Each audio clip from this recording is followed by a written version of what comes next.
एक घर में तोते रहते जो सब घर वालों के लाडले थे। आज बहुत गर्मी है, आओ शोर करें।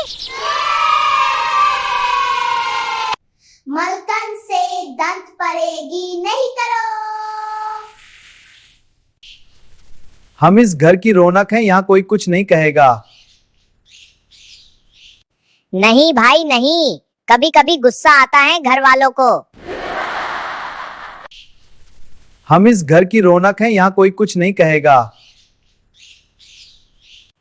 फिर जो कमबख्ती आती है, तौबा तौबा। फिर एक दिन एक कबूतर आता है वहाँ। तुम कौन हो भाई? मैन? हाँ तुम यहाँ क्या कर रहे हैं? मुझे नहीं पता।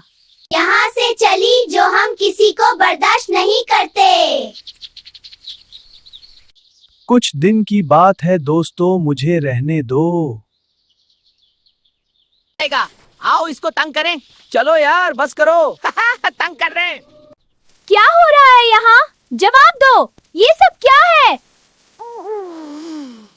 टोटा बोलेगा, ये कौन है और क्यों है, इसको हटाओ वरना हम तंग करेंगे। मेरी प्यारी तोतों, 2 दिन बात है, तुम सब बहुत बदतमीज हो रहे हो वैसे। क्या हुआ, आज घर वाले बात नहीं मान रहे? हम सब घर वालों से नाराज हो जाती हैं। हंसकर कितने नखरे वाले तोते हो। क्या आपका घर में भी ऐसे नखरे वाले टोटे हैं तो मुझे कमेंट में जरूर बताएं।